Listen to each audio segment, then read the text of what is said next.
like Damian said, the flip side of it is when you don't sell a car for 10 days, you don't sell a car for a week. And how do you get up and go to work? I mean, how do you get up and motivate yourself to say, God, I got to go in here again, and I haven't sold a car in a week. And I get it, man. I get it. I get that feeling. I know the butterflies that you get in your stomach.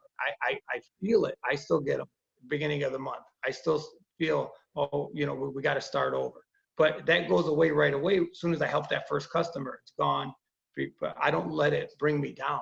I don't let it affect my everyday. And a lot of it goes on, to not biting off more than you can chew at the beginning also.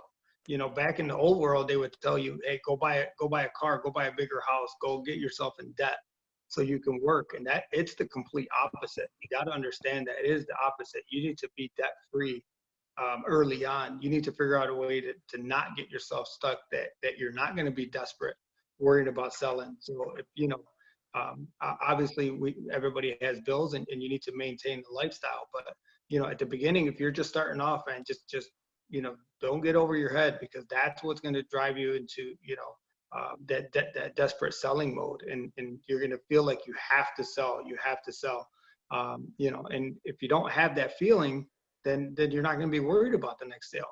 And the customer is going to feed off of that. If you're putting pressure on somebody to buy something just because you're desperate, they're going to feed off of that.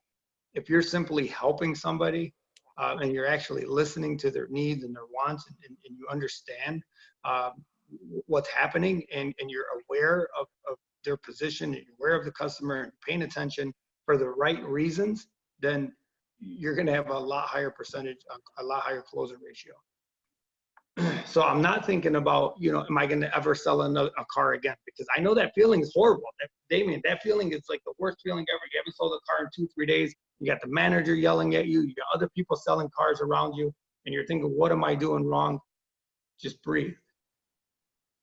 Breathe. Calm down. Take a breath.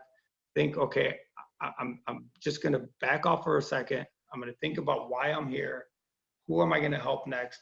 And you got to have it in your mind that I'm here to help somebody, not I'm here to sell somebody.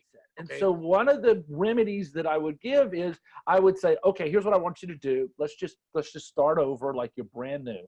And the next person you talk to, don't sell them. Do not sell them. I'll fire your ass. Just do not sell them. All I want you to do is love them and help them and listen to them, and just do the best you can. Put them on a car, give them the price, say, okay, bye. Now, if you screw up and sell the first one, that's okay. I forgive you. That's not going to cause you to lose your job. But just go ahead and don't sell the next person. And what happens is they take their sword out of their hand, and what they do is they just get centered back into it's the people business. Ali's heard me say this forever. The business of this business is people. And the key to massive success is not to just build the relationship, but to maintain the relationship for life.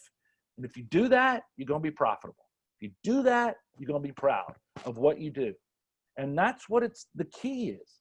When you feel the world is against you, take a step back, focus on the one person and their outcome that they're looking for, and just surrender. Be present. Be loving. It's tough, man. In this business, it could be brutal at times. You guys are going to see that. You guys are going to witness that dry spell and inventory issues, and you just can't go through and blame everybody else. You can't blame the dealership. You can't blame finance. You can't blame no inventory. You got to find a way to stay positive. You got to understand that this is a career. You got to understand, especially for the young people, you got to understand that you're not looking for today. You're trying to build a business that in 5 years from now, it's going to get easier. And every month you're in the business is going to get easier and easier.